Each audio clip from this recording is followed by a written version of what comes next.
Assalamualaikum warahmatullahi wabarakatuh.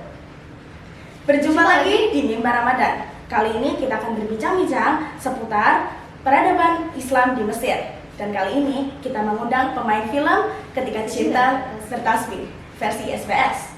Keduanya merupakan alumni Al-Azhar yang kemudian ditakdirkan oleh Allah untuk menjadi sepasang kekasih yang halal. Siapa mereka? Kita sambut Ustadz Pandu Aditya LC dan Ustadzah Nelly Analia LC MAG. Assalamualaikum Ustadz. Ya, waalaikumsalam. Assalamualaikum Ustadz.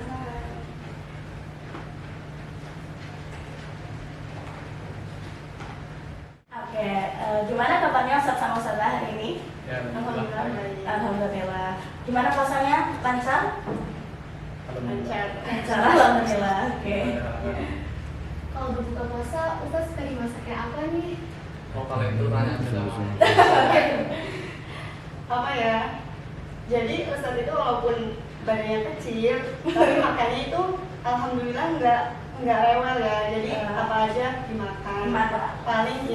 Paling yang nggak disukai itu ya sayur pare itu paling. Jadi di rumah nggak pernah masak pare. Itu siapa juga yang suka ya? Kayaknya nggak suka kita juga. Iya. Jadi kalau lihat Ustadz sama Ustadzah nih iri gitu loh. Kenapa? Ya, pengen ke Mesir lah. Malah kirain ini yang Oke lah, kita langsung tanya-tanya aja kali ya. Oke, selama Ustadz kuliah di Mesir, tempat wisata religius yang pernah Ustadz kunjungi itu mana aja? Bisa ceritain sedikit? Kalau tempat wisata religius itu kan mungkin bisa dibagi dua ya. Ada yang wisata religi ke makom atau makom di Kairo yang jumlahnya itu bisa dikatakan ratusan ya. Jadi itu saya hampir semuanya, hampir pernah dikunjungi semuanya. Tapi tepatnya kurang tahu ya. Tapi hampir mengunjungi semuanya lah. Nah kalau yang wisata religi yang tempat-tempat apa istilahnya itu napak tilas ya. Jadi tempat-tempat bersejarah tertentu yang memang memiliki nilai sejarah baik itu secara bangunan maupun secara cerita itu ya ada Gunung Kutub Sinai yang tempat di mana Nabi Musa itu napak tilas. Terus ada juga semacam bangunan-bangunan lah yang itu tuh ada di tiap dinasti. Jadi tiap dinasti itu meninggalkan sejarahnya atau aksarnya di Mesir. Nah, kalau sehari-hari gimana nih? Gimana ya? Kurang lebih sama ya. Karena kita itu orang Indo yang kuliah di Mesir itu kan biasanya ada komunitas-komunitas seperti itu. Seperti misalnya saya Ustadzah dengan Ustadz itu kan satu alma mater. Nah, terus biasanya setiap alma mater itu di sana ada kegiatan atau agenda-agenda mingguan atau bulanan itu. Nah, biasanya di alma mater itu salah satu agendanya yaitu itu seperti misalnya berziarah atau jalan-jalan setelah liburan, setelah ujian maksudnya ketika liburan atau ya pada waktu-waktu tertentu misalnya seperti itu. Jadi kurang lebih ya sama itu. Biasanya kalau tempat bersejarah yang tempat Makam? Makam ya?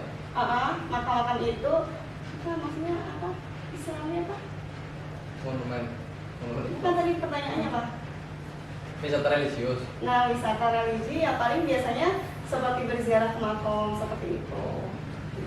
Jadi di sana itu kalau kita wisata itu kayak ada klasifikasinya loh. Misal kita mau ujian, ya mau ujian, kan sana ada ujian ya, setahun ujiannya 2 kali. Nah sebelum ujian itu ada yang namanya wisata religi, yaitu ziarah. Itu juga ada rinciannya ziarah ke Ahlul Bait. Itu kan satu kota tuh, satu kompleks ini Ahlul Bait semua. Nah itu ada yang namanya wisata ziarah tapi ke ulama-ulama kayak Imam Syafi'i, Ibnu Al-Asqalani dan sekitarnya. Atau ziarah ke Masyayikh Azhar. Jadi para pendiri atau Grand Imam Al-Azhar yang sudah pada wafat kayak gitu. Jadi atau ziarah ke sahabat. Karena ada sahabat di sana juga. Jadi itu aja, disapel aja kapan ziarah ini gitu. Jadi tiap tahun tuh pasti kita ziarah gitu. Rutin. Nah kalau yang jalan-jalan ya itu biasanya pas liburan itu. Ya, Jadi ketika liburan itu banyak pamflet. Ayo yang mau jalan-jalan ke sini biayanya sekian gitu. Iya. Seru banget tuh pasti ya. Ya kayak gitu lah. Seru. Ya, kalau kita dengar Mesir nih pasti identik dengan piramida. Itu kira-kira jauh nggak dari kamusnya, Ustaz? Kalau piramid itu kan jauh ya. Karena memang secara geografis itu kan piramid itu berada di apa? Sisi posisinya di mana? Pokoknya sisi sebelah kanan ya misalnya. Sisi sebelah kanan. Itu piramid berada di sisi sebelah kanan Sungai Nil. Nah, yang sebelah kiri itu Kamus Al-Azhar dan rata-rata tempat untuk bermukim Mesir. Iya. Tempat tinggal ya, tempat Iya. yang dipakai untuk tinggal oleh penduduk Mesir. Jadi piramid dan apa namanya tempat tinggal itu sudah dipisah oleh Sungai Nil. Dahulu katanya bahwasanya ini tuh seolah menandakan bahwa daerah sini itu untuk yang masih hidup dan daerah sebelah sana untuk yang sudah meninggal. Jadi secara jarak itu ya sekitar 1 jam lah, 1 jam kurang lebih. Kalau naik kendaraan umum, kalau naik kendaraan pribadi, kalau naik kendaraan umum bisa sekitar 1,5 jam. Lebih lama ya? Lebih lama, ya jauh lah. Kalau ke sana naik angkot si Oren atau ojek nih? Kalau di Indonesia kan kita ada biaya tiket masuk Iya. tempat wisata gitu kan. Nah, kalau di sana gimana? Sama. Sama. Kan tadi nyinggung masalah naik apa ya? Oh. Dulu saya pertama sama teman-teman di samping ini juga kan kita ada satu angkatan, jadi ada 6 orang atau 6 orang ya? Iya. 6 orang.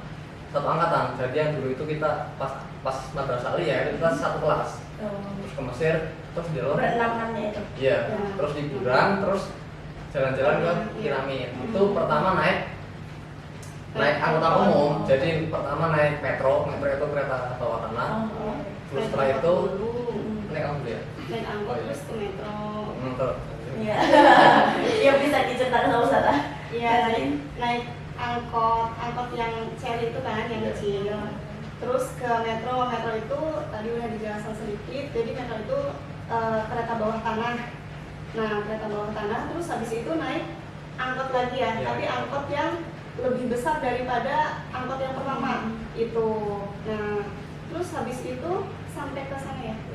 Sampai ke tempat piramidnya itu yaitu di daerah Giza. Nah itu kalau naik angkutan umum. Kalau naik biasanya sih kalau naik angkutan umum itu nggak enaknya di jalan apa ketika masuk itu jalannya jauh banget. Iya, maksudnya. Jadi kita nggak bakal bisa mengunjungi seluruh piramid karena udah keburu capek. Kalau mau nyewa kendaraan ada namanya dokar ya. Ini kan dokar ya. Jadi kita naik dokar tuh. Itu bayarnya 300.000 kalau nggak salah. Jadi kebanyakan kita itu lebih milih opsi naik mobil pribadi. Jadi kita nyusul sendiri. Itu harganya lebih paling nggak 200.000 lah. Jadi lebih murah bawa mobil sendiri daripada naik. Untuk tiketnya ya. Tiketnya mahal 300.000 kalau nggak salah. Sama. Sama aja ya. Tapi ini ada keistimewaan bagi mahasiswa. Jadi mahasiswa itu mendapat keringanan. Jadi semacam setengah harga, potongan harga. Setengah harga itu bahkan bisa lebih. Itu hanya berlaku untuk mahasiswa yang memiliki kartu identitas. Misalnya kita di Al-Azhar punya identitas Al-Azhar, namanya Kernet. Nah, Kernet itu selain bisa memangkas itu ya, bisa memangkas biaya wisata, itu juga bisa memangkas beli buku. Jadi beli buku ke toko-toko buku itu tinggal tunjukin aja di Kernet Al-Azhar. Terus apa? Akan dipotong sampai 72%. Wah, gede juga ya. Pengen deh. Nah, terus sejarah pembangunan piramida di Mesir itu gimana, Kak? Ini apa ini? Ustaz. Kalau sejarah piramid itu sebenarnya kan itu kan kuburan ya. Jadi orang Mesir itu Fir'aun ya, bukan orang Mesir. Fir'aun orang yang berkuasa di Mesir saat itu ketika dikubur itu nggak cuma badannya doang dikubur, tapi apa? Hartanya dikubur. Sekalian bahkan peradaban itu pun dikubur. Tata cara orang zaman itu bertani, tata cara orang zaman itu berperang, bahkan kendaraan-kendaraan itu dikubur semua jadi satu.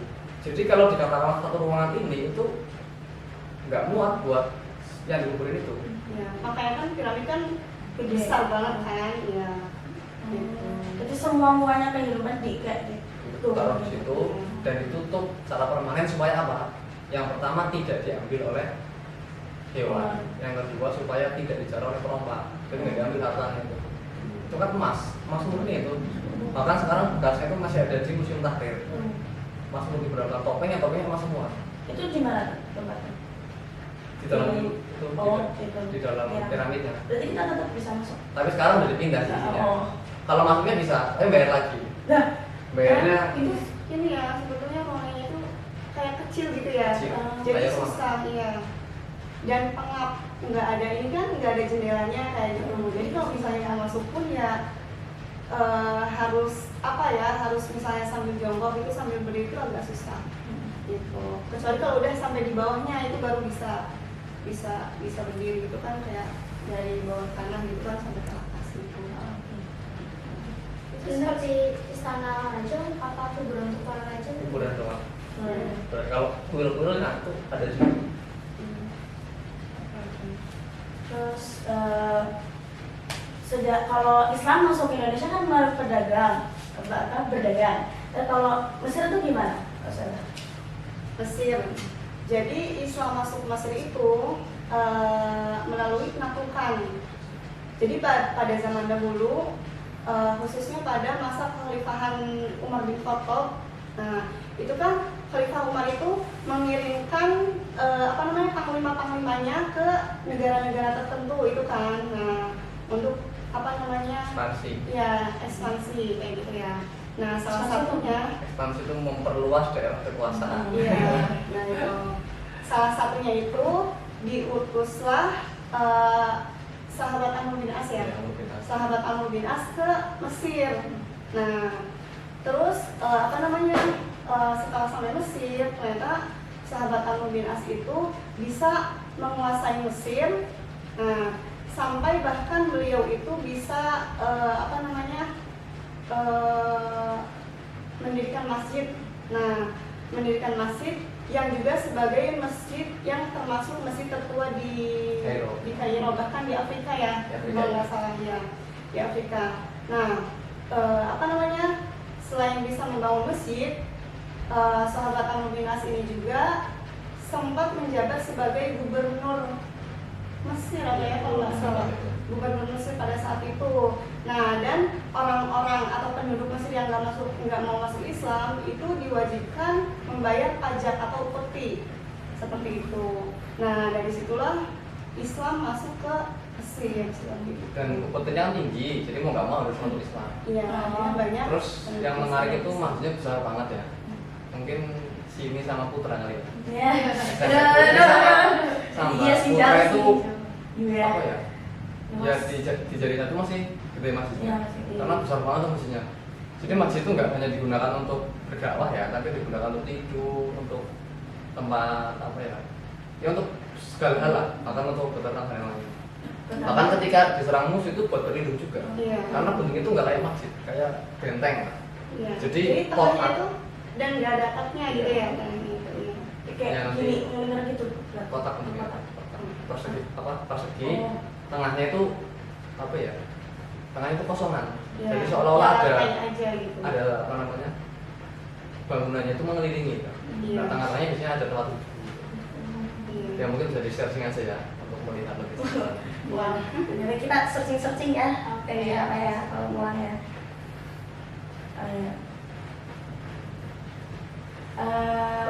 Mesir juga terkenal dengan Al-Azhar yang merupakan universitas tertua di dunia. Itu sejarah perkembangan Al-Azhar dari masa ke masa itu gimana? Kalau Al-Azhar itu lama ya. Maksudnya kita bicara singkat aja ya. Jadi dulu itu memang awal mulanya kan zaman dinasti Fatimiyah. Jadi Al-Azhar itu dibentuk ketika zaman dinasti Fatimiyah. Dinasti Fatimiyah itu kalau berbicara masalah tentang waktu itu sekitar 300 tahun setelah masuknya Amr bin As ke Mesir. Nah, jadi ketika Amr bin As masuk itu baru kita tahun 600-an. Sementara Al-Azhar itu masjid ya, bukan kampus ya. Masjidnya itu baru dibangun sekitar tahun 900-an. 900 Masehi lah. Nah, rentang 300 tahun itu Mesir saya belum ada pemimpinan, belum menjadi kayak semacam belum menjadi negara berdikari ya, belum merdeka lah istilahnya. Karena apa? Jadi setiap misal ya Umar bin Khattab, pemerintahan Umar bin Khattab itu ekspansi mengutus siapa tadi? Amr bin As. Itu kan apa? Daerah Mesir kekuasaan itu dipegang oleh Arab. Tapi kayak semacam ada apa ya? Ikut pemerintah sana. Nah, begitu pun setelah Amr bin As itu tidak ada, itu ada pergantian di situ, ada dinasti Umawi, dinasti Abbasiyah yang pusatnya di Baghdad. Nah, kemudian Fatimi ini muncul. Jadi muncul apa? Untuk menandingi kepemimpinan pusat pemerintahan di Abbasiyah. Itu mulai menaklukkan Mesir lagi. Nama daerah-daerah kecil ya, daerah-daerah kecil itu apa ya? Gampangnya ketika akhir-akhir masa jabatan Abbasiyah itu kan udah mulai gonjang-ganjing. Misalnya pusat itu gonjang-ganjing, otomatis daerah-daerah yang kekuasaan pinggirnya itu kan udah mulai ada disintegrasi apa? Udah tidak connect lah. Itu mulai dicaplok sama Fatimi. Nah, ketika setelah Fatimi lah dibangun namanya masjid yang bernama Masjid Al-Qahira ya. Masjid Al-Qahira. Awalnya Masjid Al-Qahira. Jami Al-Qahira. Masjid Al-Qahira. Masjid Kairo lah istilahnya kalau bahasa Indonesia. Nah, kemudian 2 tahun ya, 2 tahun itu dibangun. Nah, ketika jadi tanggal 7 Ramadan itu ketika resmi dibuka itu tanggal 7 Ramadan berarti baru kemarin ya. Baru kemarin itu baru ulang tahun berapa? Secara masjid, secara jaminya, belum secara jamiahnya. Nah, saat itu ya belum Indonesia. Setelah itu baru diresmikan 7 Ramadan digantilah menjadi Fatimah apa? Masjid Al-Azhar ya, dinisbatkan kepada Fatimah Zahra. Itu sahabat putri dari Sayyidina Ali dan Fatimah. Putri dari Oh ya, putri dari Rasul. Terakhir nih Kak, siapa saja ulama Mesir yang menjadi tokoh berpengaruh di dunia, baik yang salah maupun halal? Kalau tokoh itu sebenarnya banyak banget ya. Bahkan kita tahu lah Imam Syafi'i ya. Imam Syafi'i itu sangat berjasa sekali ya di dunia fikih, khususnya di negara Indonesia kan semuanya kan rata-rata mayoritas mazhab Syafi'i.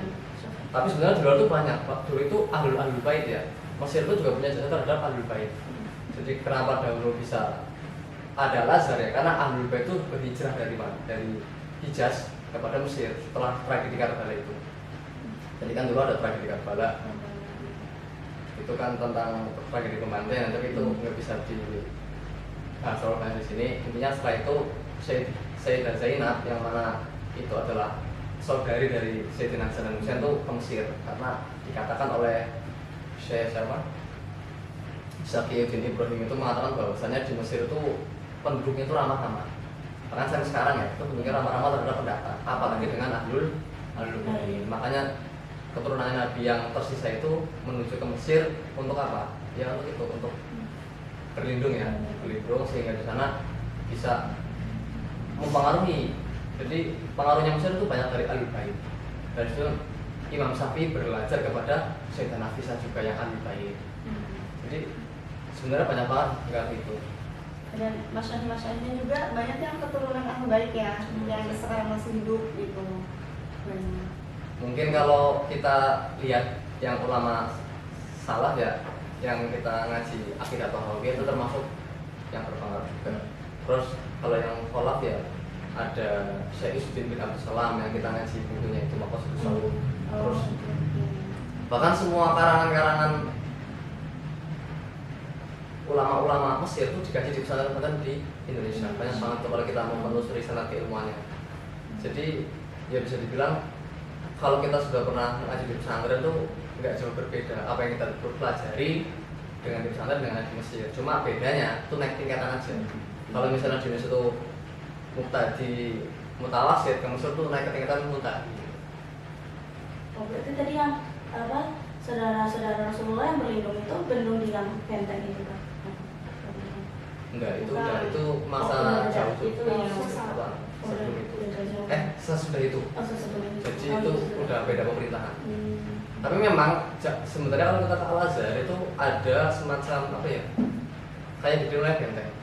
Jadi Qahirah, ibu kota lama Kairo itu ada di tengah benteng, di dalam benteng. Yang mana di dalam benteng itu kita akan melihat berbagai macam arsitektur Islam ya. Jadi dalam benteng itu ada bangunan semenjak zaman Fatimi masuk. Begitupun setelah Fatimi kan ada zaman Ayyubi. Jadi setelah Fatimi berkuasa itu direbut oleh Salahuddin Al-Ayyubi, bikinlah dinasti Ayyubiyah yang begitu di Mesir. Itu juga ada aksarnya di arsitekturnya. Setelah itu masuk ke Mamluk. Mamluk itu budak yang ingin menjadi yang apa istilahnya mengikuti tetuanya. Jadi dinasti Ayyubiyah itu ketika hancur diganti oleh dinasti Mamluk atau Mamalik ya. Nah setelah itu masuk Turki Utsmani. Setelah itu Turki Utsmani udah mau banyak ganjing, dimasukinlah sama Napoleon Bonaparte. Nah setelah Napoleon masuk lagi Turki Utsmani yang pasha-pasha itu, saya lupa lengkapnya, baru nanti jadi Inggris dulu baru jadi Republik. Dan itu bangunan itu masih terjaga sampai sekarang. Dari zaman Fatimi, Ayyubi, Mamluk, Utsmani, bahkan peninggalan Prancis walaupun cuma sebentar ya itu ada. Jadi paket lengkap lah. Kalau jalan-jalan di kota itu ya kecil lah, paling nggak setengahnya Purbalingga lah, ya nggak sampai lah, dikit lah. Itu bisa dijelajahi dan kita melihat berbagai macam tentang peninggalan-peninggalan Islam secara arsitektur. Tapi memang Ahlul Bait atau enggak cuma Ahlul Bait ya, seperti tokoh-tokoh Islam misalnya kayak gitu yang sempat tinggal di Mesir itu ini ya kayak ada masjidnya gitu ya, seperti misalnya Imam Syafi'i. Nah di sana tuh jadi Imam Syafi'i itu dikuburkan di di makbarahnya itu, dan jadi itu tuh juga sebagai masjid kayak gitu ya. Nah seperti misalnya ada Sayyidah Zainab itu juga ada masjidnya juga, dan di masjidnya itu juga terletak makamnya beliau kayak gitu. Dan dulu juga buat belajar tentang situ. Jadi kayak semacam hidup di situ, mengajar di situ ya kuliah di situ. Iya. Jadi masjid. Berarti masih di sana banyak ya Kak? Dan gitu aja ya pertanyaan dari kita ya. Ini ada 3. Ya, tadi kan kita sempat menyinggung ya, saya Abu Ja'far At-Tahawi ya.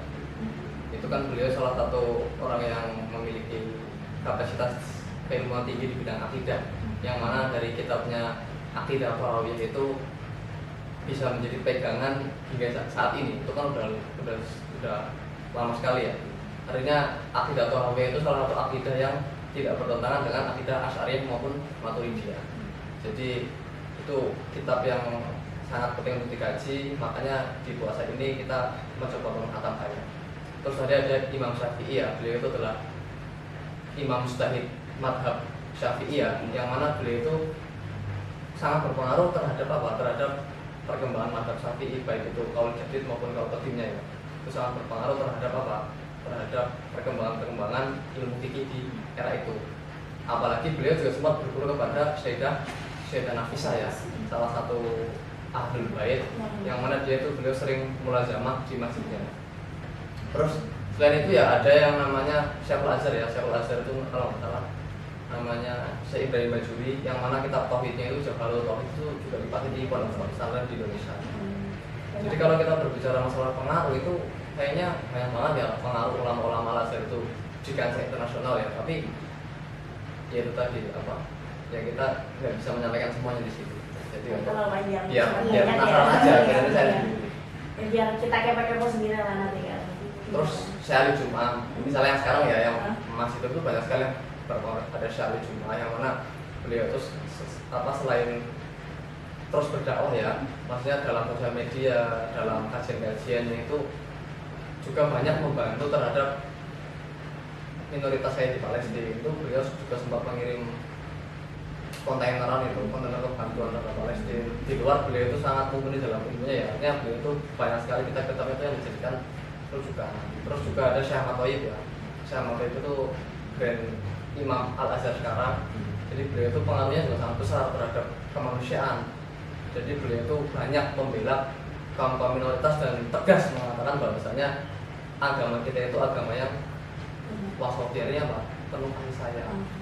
Sebagaimana sabdanya Kanjeng Nabi itu sama asal dari rahmatul alamin itu. Jadi ingin kita tuh berdakwah hanya rahmatul alamin, bukan hanya kepada manusia, kepada seiman, tapi juga selain itu terus juga kepada alam dan yang lain. Oke, terima kasih Ustadz Pandu dan Ustadz Nelly atas waktunya, atas sharing-sharingnya. Nah, semoga ilmu yang kita dapat hari ini bisa bermanfaat untuk kedepannya dan memotivasi kita untuk ya siapa tahu lanjut ke Al-Azhar ya. Amin. Amin. Oke. Karena sudah mendekati waktu buka, mungkin segini aja perbincangan kita ya. Terima kasih Ustadz Ustazah dan Sobat IPSPS. Sampai jumpa di episode selanjutnya. Kami segenap keluarga besar Istiqomah Sambas Boarding School mengucapkan Selamat berbuka puasa dan wassalamualaikum warahmatullahi wabarakatuh.